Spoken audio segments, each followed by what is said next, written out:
আমরা বিদেশ থেকে কেফির আনি, দামি দামি প্রোবায়োটিক ক্যাপসুল কিনি, ইয়োগার্টের ব্র্যান্ড খুঁজি। অথচ আমাদের নানি দাদিরা অতি অল্প খরচে মাত্র এক বাটি তরল দিয়ে যে কাজ করতেন তা আজকের বিজ্ঞান এসে স্বীকার করছে। এই হারিয়ে যাওয়া জিনিসটার নাম কাজি। তো এখন আমরা জানি কাজি কি, এর প্রাথমিক পরিচয়টাকে জানি, যে যাদের কাছে নামটা অপরিচিত তাদের জন্য এই কথাটা বলছি। কাজি হলো ভাত বা চাল গাজিয়ে বা ফার্মেন্টেড করে এক ধরনের টক তরল তৈরি করা হয়। বাংলাদেশ এবং পশ্চিমবঙ্গের গ্রামাঞ্চলে শত শত বছর ধরে এটা বানানো হয়। উত্তর ভারতে এটাকে বলে রাইস কাঞ্জি বা রাইস গ্রেল। পদ্ধতিটি খুব সহজ। রান্না করা ভাত বা চালের পানিতে কিছুটা লবণ মিশিয়ে মাটির পাত্রে 2 থেকে 3 দিন রেখে দেওয়া হয়। প্রাকৃতিক ব্যাকটেরিয়া ও ইস্ট ভাতের স্টার্চকে গাজিয়ে ফেলে। ফলাফল একটু টক হয়, একটু ভিন্ন স্বাদের, কিন্তু পুষ্টিতে ভরা একটা তরল তৈরি হয়। আমাদের নানি দাদিরা গরমকালে এটা পান করতেন, পেটের অসুখ হলে দিতেন, ডায়রিয়ার পরে এটাই ছিল মূল ওষুধ। কিন্তু আশ্চর্যের ব্যাপার, গত 30 থেকে 40 বছরে এটা প্রায় হারিয়েই গেছে। শহরের প্রজন্ম তো নামই জানে না, অথচ আধুনিক গবেষণা বলছে এটা পৃথিবীর সবচেয়ে কার্যকর প্রাকৃতিক ও প্রোবায়োটিক গুলোর একটা। এখন আমরা দেখি যে বিজ্ঞান আসলে কি বলছে বা বৈজ্ঞানিক ব্যাখ্যাটা কি। কাজীর গাজন প্রক্রিয়ায় তৈরি হয় ল্যাক্টোব্যাসিলাস ব্যাকটেরিয়া, বিশেষ করে ল্যাক্টোব্যাসিলাস প্ল্যান্টারাম এবং ল্যাক্টোব্যাসিলাস ফার্মেন্টাম। এই ব্যাকটেরিয়াগুলো বিশ্বে প্রোবায়োটিক হিসেবে সবচেয়ে স্বীকৃত। ইন্টারন্যাশনাল জার্নাল অফ ফুড মাইক্রোবায়োলজিতে প্রকাশিত একটা গবেষণায় ভারতীয় উপমহাদেশের ঐতিহ্যবাহী চাল গাজানো খাবারের মাইক্রোবায়োম বিশ্লেষণ করে দেখা গেছে এতে এমন কিছু প্রজাতির ভালো ব্যাকটেরিয়া আছে যা অন্ত্রের স্বাস্থ্যের জন্য অত্যন্ত উপকারী। আরেকটা গবেষণায় বাংলাদেশ এবং পশ্চিমবঙ্গের ঐতিহ্যবাহী ফার্মেন্টেড খাবারের পুষ্টিগুণ বিশ্লেষণ করে দেখা গেছে যে এখানে পর্যাপ্ত ভিটামিন বি কমপ্লেক্স, বিশেষ করে ভিটামিন বি 12, যা অনেক ভেজিটেরিয়ান যারা আছে তাদের যে ঘাটতি ভিটামিন বি 12 সেটা পূরণ করতে সাহায্য করে। এছাড়া এখানে আছে প্রাকৃতিক অ্যান্টিঅক্সিডেন্ট, বিভিন্ন অর্গানিক অ্যাসিড যা হজমে সাহায্য করে, পেপটাইড যা রোগ প্রতিরোধ ক্ষমতা বাড়ায়। তো এক গ্লাস কাজিতে কোটি কোটি জীবন্ত প্রোবায়োটিক থাকে। বাজারের দামি প্রোবায়োটিক ক্যাপসুলে যা থাকে কাজিতে অনেক বেশি বৈচিত্র্যময় ভাবে থাকে। তো এখন আমরা দেখব কাজির বিষয়কর স্বাস্থ্য উপকারিতা। প্রথম যে উপকারিতা বলবো সেটা হচ্ছে পেটের স্বাস্থ্য রক্ষা করতে এর গুরুত্বপূর্ণ ভূমিকা। আমাদের অন্ত্রে যে 100 ট্রিলিয়ন ব্যাকটেরিয়া আছে তাদের ভারসাম্য নষ্ট হলে কোষ্ঠকাঠিন্য, গ্যাস, পেট ফাঁপা, আইবিএস এইসব সমস্যা হয়। কাজী সরাসরি এই ভারসাম্য পুনরুদ্ধার করে। সেল জার্নালে 2001 সালে প্রকাশিত স্ট্যানফোর্ড ইউনিভার্সিটির যুগান্তকারী গবেষণায় দেখা গেছে 10 সপ্তাহ নিয়মিত গাজানো খাবার গ্রহণে অন্ত্রের ব্যাকটেরিয়ার বৈচিত্র্য উল্লেখযোগ্যভাবে বাড়ে, মানে ডাইভার্সিটি বাড়ে, এবং শরীরের 19টি প্রদাহ জনিত মার্কার কমে আসে। বিশেষ করে যাদের অ্যান্টিবায়োটিক খেতে হয়েছে, যাদের দীর্ঘমেয়াদী কোষ্ঠকাঠিন্য আছে বা যাদের আইবিএস এর সমস্যা আছে তাদের জন্য কাজি অত্যন্ত উপকারী। আমাদের নানি দাদিরা বলতেন পেট খারাপ হলে কাজি দাও। তারা বিজ্ঞানের সব শব্দ জানতেন না, কিন্তু কাজটা ঠিকই জানতেন। দ্বিতীয় যে উপকারিতা বলবো সেটা হচ্ছে রোগ প্রতিরোধ ক্ষমতা বৃদ্ধি করে। তো আশ্চর্য তথ্য, আমাদের শরীরের প্রায় 70% রোগ প্রতিরোধ ক্ষমতার যে কোষ যন্ত্র সেটা কিন্তু আমাদের অন্ত্রে থাকে। অর্থাৎ আমাদের অন্ত্রের মধ্যে যদি অন্ত্র ভালো থাকে তাহলে আমাদের রোগ প্রতিরোধ ক্ষমতা ভালো থাকবে। ব্রিটিশ জার্নাল অফ নিউট্রিশনে প্রকাশিত গবেষণায় দেখা গেছে নিয়মিত প্রোবায়োটিক গ্রহণে শ্বাসতন্ত্রের সংক্রমণ এবং সাধারণ সর্দি কাশি 30% পর্যন্ত কমে আসে। আপনি কি লক্ষ্য করেছেন শহরের শিশুরা একটু পর পর ঠান্ডা লাগায় ভোগে, কিন্তু গ্রামের শিশুরা তুলনামূলকভাবে কম? কারণগুলোর একটা হলো গ্রামে তারা এই ধরনের প্রাকৃতিক খাবার বেশি পায়। 3 নম্বর যে উপকারিতা বলবো সেটা হচ্ছে গরমে দিনে কাজি একটা আদর্শ পানীয়। কেন?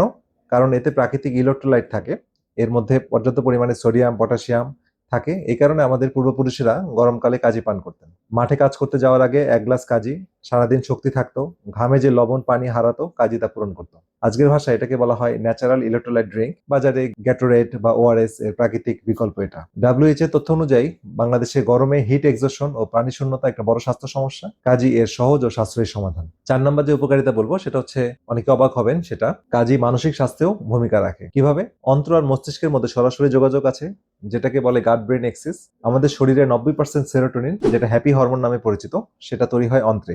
জন হপকিন্স মেডিসিন এর গবেষণায় প্রতিষ্ঠিত অন্ত্রের ব্যাকটেরিয়ার ভারসাম্য সরাসরি মেজাজ, উদ্বেগ, এমনকি বিষণ্ণতার সাথে জড়িত। মানে পেট ভালো থাকলে আপনার মনও ভালো থাকবে। কাজী এই পথেই কাজ করে।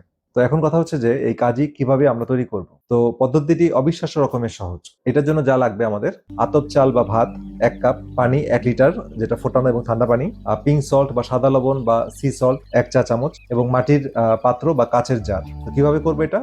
প্রথমে চাল ভালো করে রান্না করুন, বা পান্তা ভাত থাকলে সেটা ব্যবহার করা যেতে পারে। ভাতটা হালকা গরম হলে ভালো। মাটির পাত্রে বা কাচের জারে ভাত রাখুন, তার উপর ঠান্ডা পানি ঢালুন, লবণ মিশিয়ে দিন। পাত্রের মুখে একটা পরিষ্কার কাপড় দিয়ে ঢেকে দিন, যেন এর মধ্যে বাতাস ঢুকে কিন্তু কোনো পোকামাকড় বা ময়লা না পড়ে। গ্রীষ্মকালে 2 থেকে 3 দিন যথেষ্ট, শীতকালে 4 থেকে 5 দিন। স্বাভাবিক তাপমাত্রায় রেখে দিতে হবে। সূর্যের আলো লাগবে এমন জায়গায় না, ছায়াতে রাখতে হবে। তরলের মধ্যে ভিতরে যে তরলটা থাকবে সেটা যদি একটু টক গন্ধ আসে, সাদা ফেনার মতো ভাব আসে, তাহলে কিন্তু কাজী প্রস্তুত। ছেঁকে তরলটা আলাদা পাত্রে রাখুন, ফ্রিজে 4 থেকে 5 দিন পর্যন্ত এটা ভালো থাকে। তো এখন কথা হচ্ছে যে এটা কিভাবে খাবো। তো সকালে খালি পেটে 1 গ্লাস অথবা দুপুরে খাবারের সাথে স্বাদ বাড়াতে একটু পুদিনা পাতা, ভাজা জিরের গুঁড়া, বিট লবণ, কাঁচামরিচ মেশাতে পারেন।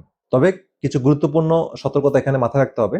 মাটির পাত্র সবচেয়ে ভালো, কারণ এটা প্রাকৃতিকভাবে শ্বাস নেয়। কাঁচের জারও ব্যবহার করা যায়, কিন্তু কোনো প্লাস্টিক বা মেটাল এখানে ব্যবহার করবেন না, এতে রাসায়নিক বিক্রিয়া হতে পারে। পরিচ্ছন্নতা অবশ্যই জরুরি। পাত্র, হাত, পানি সব পরিষ্কার থাকতে হবে, না হলে ভুল ব্যাকটেরিয়া এখানে জন্মাবে। প্রথম দিকে শুরু করলে অর্ধেক গ্লাস থেকে শুরু করুন, মানে কম থেকে শুরু করুন।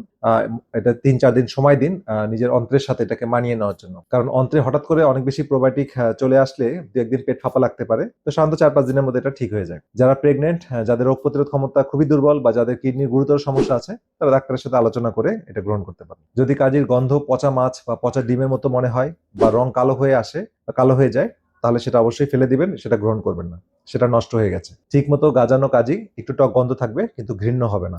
তো একটা কথা শেয়ার করি, আমরা আজকাল বিদেশি জিনিস কিনে অনেক টাকা খরচ করি স্বাস্থ্যের জন্য, অথচ আমাদের পূর্বপুরুষরা শতাব্দীর পর শতাব্দী হাজারো রোগের সমাধান খুঁজে বের করেছিলেন আমাদের রান্নাঘরে। কাজি, পান্তা ভাত, দই, মাঠা, কাঁচা আমের আচার, এগুলো সব ঐতিহ্যবাহী প্রোবায়োটিক। বিদেশি বিজ্ঞান এখন এসে এদের গুণ আবিষ্কার করছে।